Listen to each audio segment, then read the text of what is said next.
His burial is expected to take place later today in Daura, Katsina State. In his honor, the federal government has declared today a public holiday, allowing citizens to reflect on his life and service to the nation. The national flags are also being flown at half-mast for the 7 days of mourning period from Sunday, the day he passed on. Tributes have continued to pour in, leaders, past, present, and everyday Nigerians celebrating his legacy and contributing to the country's political history. Joining us for this conversation is lawyer, social development advocate Olutubosun Oshifora. Good morning. It's good to have you join us. Now, via Zoom from Edo State, we have political analyst Kasim Afegboa. Good morning. Thank you for joining us. Good morning. Thank you for having me. You're welcome. Now, let me begin with you, Kasim. As you reflect on the lives and times of the former president who has passed, talk to us about the federal government's handling of his burial, declaring a public holiday, as well as also honoring him with a state burial. Well, thank you very much. I think the president has done well in doing that, according respect to him as a former president, and also sending a delegation to London to facilitate the process of bringing him back home today, setting up inter-ministerial committee to also handle the burial. I think for the part that the late president played in the country, there are those who will not agree totally with his style of governance and what have you, but that is human. So he's bound to make mistakes, he's bound to do certain things good. So the president, the commander-in-chief of the armed forces, has commendably handled this burial very nicely. And he has also personally said he's going to Daura to receive the body.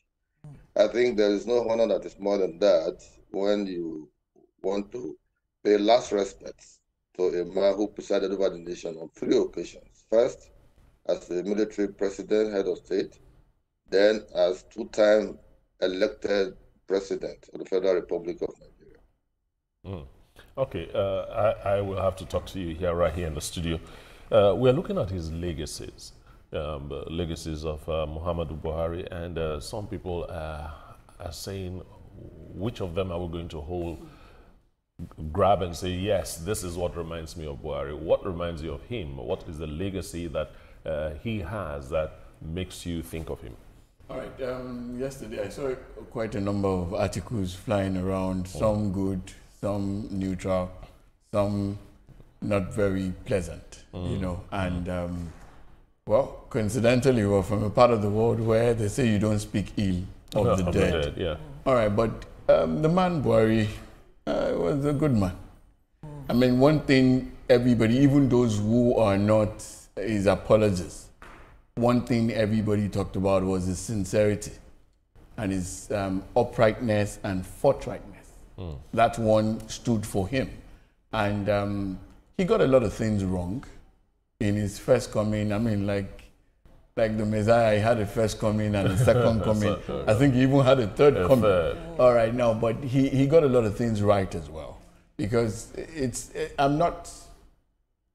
forget the fact that whether we speak good or bad of the dead, now we just want to lay it bare and see how everything panned out. Exactly. If you look at his reign as a military head of state, one of the things he brought was discipline. You know, his mantra was the war against indiscipline, which there was a whole lot of indiscipline then. I was old enough to know how things worked out. Now, but you see, some other people will tell you, okay, he took out a democratic government, all right, and then the introduction of Decree 2 and Decree 4 didn't really go well. But there were a lot of things he did well as well. And then, as a then, himself and Idiagbo, they worked to the best of their understanding as at that time.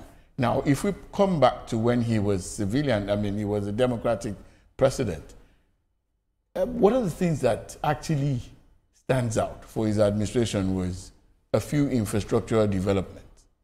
The second Niger bridge, you cannot deny it. It's there in your face. The completion of the bridge. Yes. I mean, you may say completion, but the fact is we've seen successive governments come in and go who didn't touch some things. Yeah. Somebody started it, he completed it, that's it. He also made rail travel attractive. A lot of people are now buying into that. Yeah. That's a major one for him. All right, now then, you know, when it comes to the economy, now there's a mixed feeling there. Because I will tell you for free, some of the struggles that this current administration is having economically actually stem from the failings of his administration.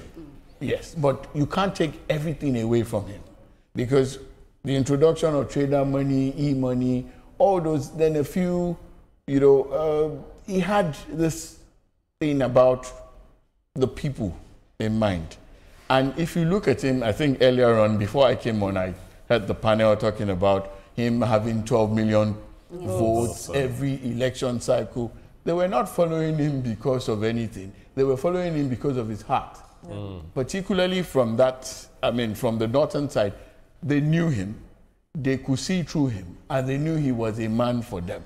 So those are things that actually stood out for him. And there was something you can't, if you mention the name Buhari, one thing that stands out for him actually is discipline, forthrightness, and desire to actually rid the country of corruption. Yeah. Now, he got some things wrong, like I said, because when he came in as a military head of state, you know, he had the military fiat to deal with things. I think he got it mixed up coming back, thinking he could wield the same power. Yeah. But by the time he found out that this is democracy and you have to take... you could see that through him, because you could see some frustrations in him. He wanted to do some things, but he was largely handicapped. Yes. But he doesn't take away his sincerity. Yeah.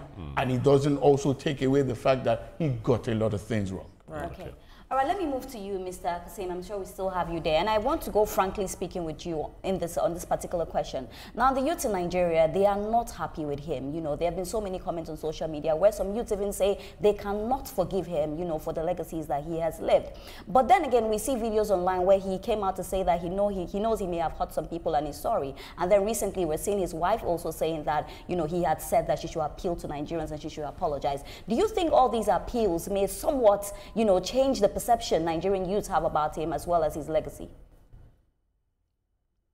Well, let me first and foremost agree, you know, substantially to my other colleague there, what he said, in terms of the mixed match kind of scenario in assessing Buhari as a leader, as a president, both military and civilian. And the position of the youth will not be far-fetched if you look at the scenarios that took place under his leadership. And a common reference is the NSAS protests.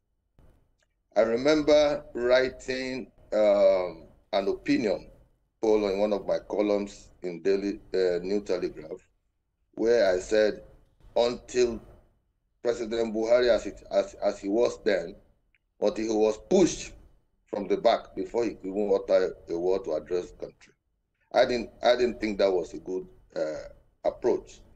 His style of governance, for me, was taciturn, slow to act. And so for those who want responses from the presidency at the appropriate time to nip that crisis of NSAS in the bud, not getting that also escalated the crisis that took place. And after the entire investigation and what have you, there has not been an end to that. So those youths will naturally express this kind of discomfort, or let me say this kind of comment about his death. You know, an individual will represent so many things to so many people. As a father, his children will see him as the best dad. As a president, persons who are beneficiaries of his leadership will also see him, you know, as a fantastic man. As the president also, those who got beaten in a way during his regime or his reign as a democratic president will also pick holes in some of the things he did wrongly.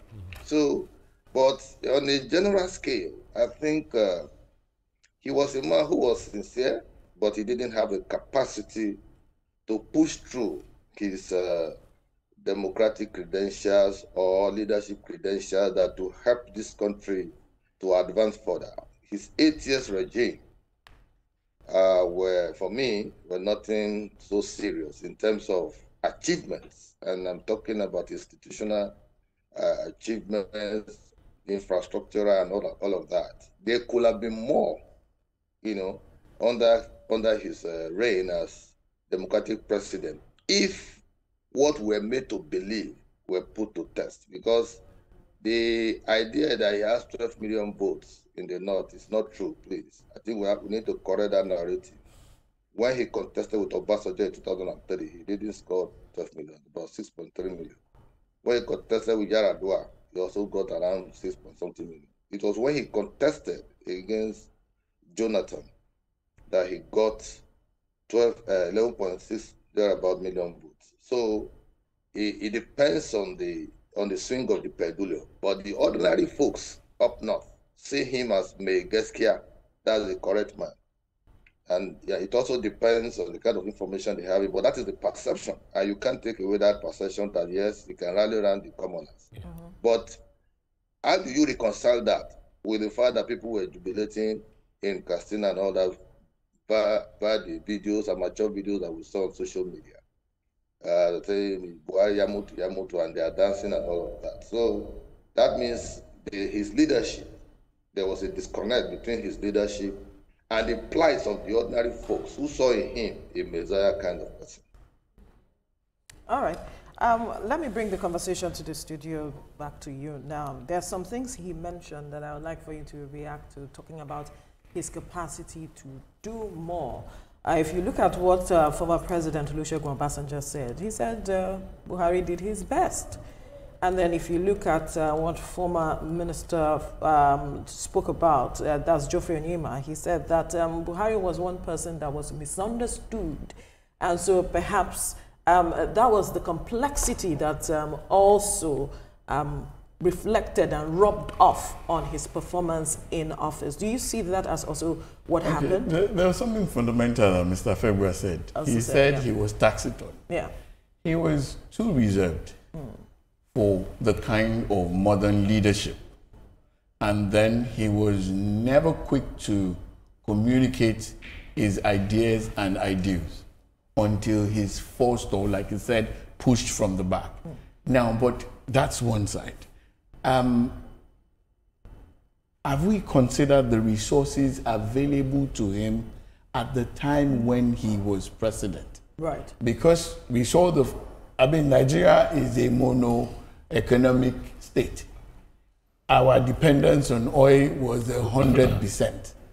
And by the time this man came in, he tried his best to make sure that, the local side of it came into the shutting economic down the borders, yes, and saying we should and I'll tell you for free, I have friends who are still local manufacturers. They came out, confided in me that this government has really boosted everything about their economy, their earnings, because of the whole local content thing, and then looking inwards, buying Nigeria, doing Nigeria. So for me, that was a plus.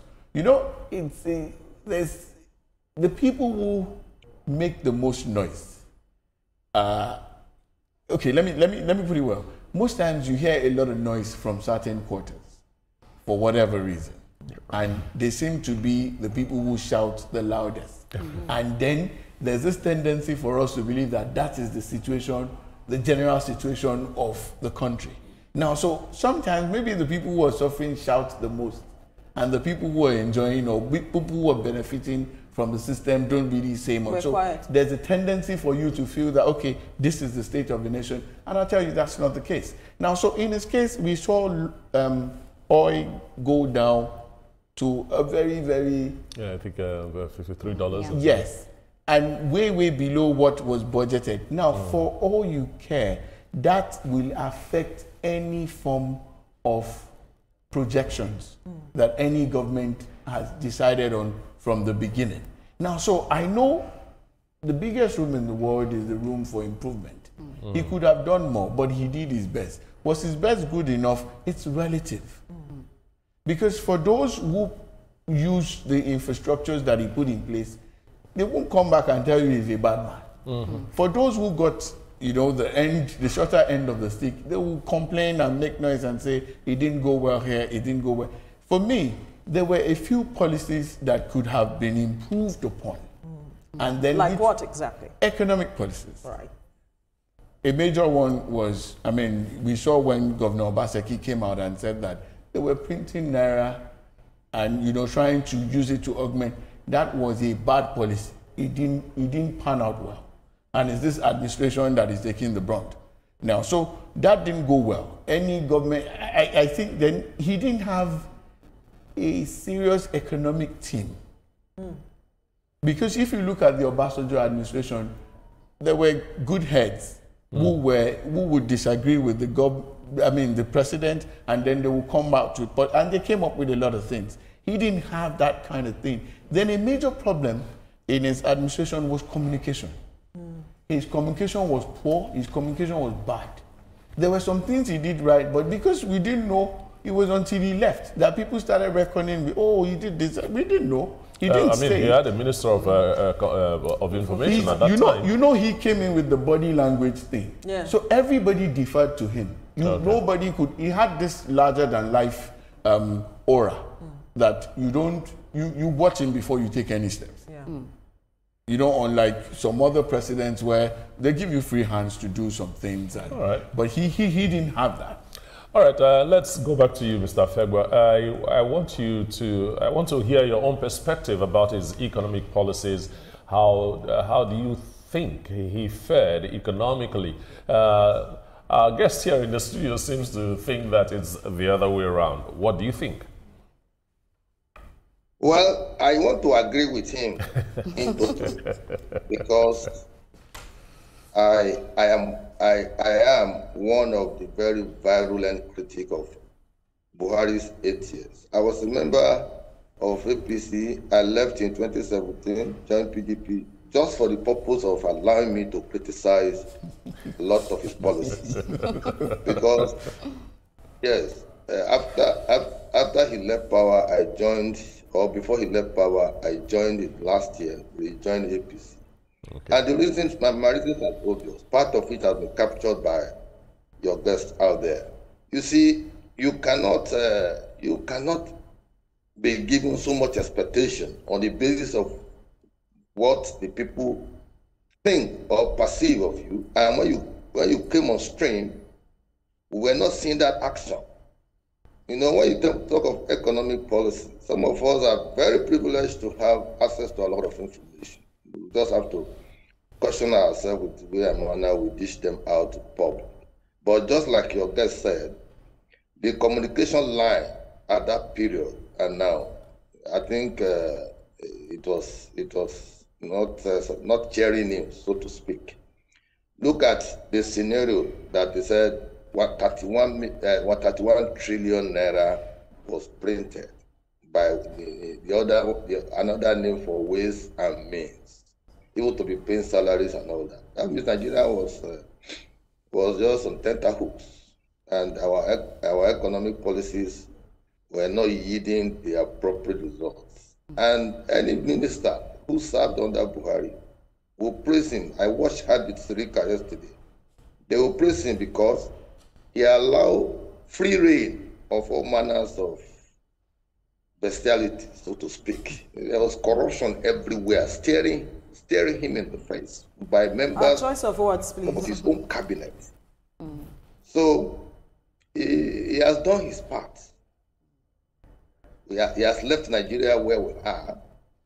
We wish him a perfect rest in the hereafter. We don't have power to question the will of God. At 82, he had the opportunity of presiding over the country for 10 good years, so to speak. So for me, I would rather,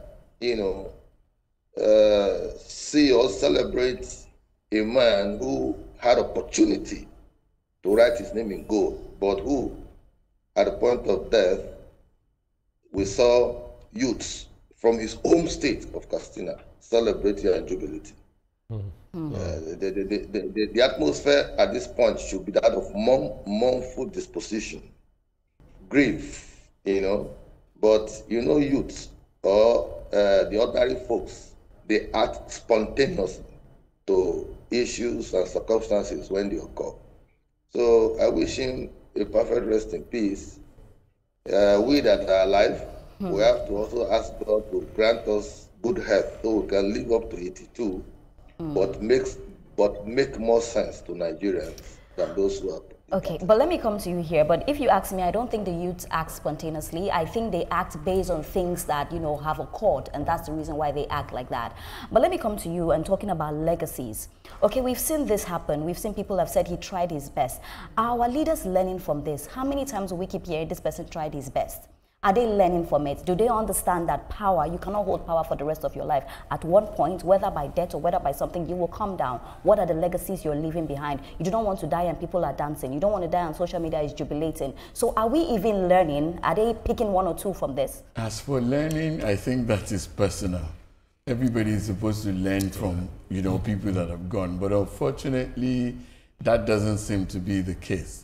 And another major problem I've also seen here is that we don't really demand in this part of the world. We don't make demands. You just expect the president, the governors to do this, and when they don't do it, all you do is complain in your private enclave. We don't make demands on government. I saw something, I read a news yesterday about the local government election, some young chap somewhere in Yaba that everybody knew him. He didn't get the ticket for the ruling party. And then he went the other way and got a ticket from the opposing party. And he won. He was the only opposition candidate who won in Lagos from what they said. Because they said the people in the community knew him and they rallied around him because they knew that he was up and doing and he was the person they wanted. Until we start doing things like that, until our elections start taking shape along the lines where let's follow somebody not imposed on us, but somebody we know can deliver. Then until we start making such demands, we will end up with people who tried their best and the best were never good enough for us. Wow. That's it. All right, Kasim, quickly, one last question. If we are to immortalize the person of the former president, how do you think the country should go about that? Quickly. Immortalization? Yes. It is the prerogative of Mr. President Bola Ahmed Tinubu. Your suggestion is all I'm asking. I will not be the one to suggest. There are a lot of moments. Okay, let me not put you on the spot, but quickly. All right, a little person. Well, I think he's a man who stood out against corruption. Right. And some things should be named after him. All right. As a man who actually fought against corruption, but corruption actually fought against him. All right, we'll leave it there. Olutubosu, thank you so much for your time. Kasim Afegwa, political analyst, thank you as well for your time, gentlemen. Oh, it's a pleasure. Thank you. Great. Now, still ahead on TVC Breakfast, flags fly at half-mast across the country to honor late former President Buhari. Stay with us for this conversation after the break.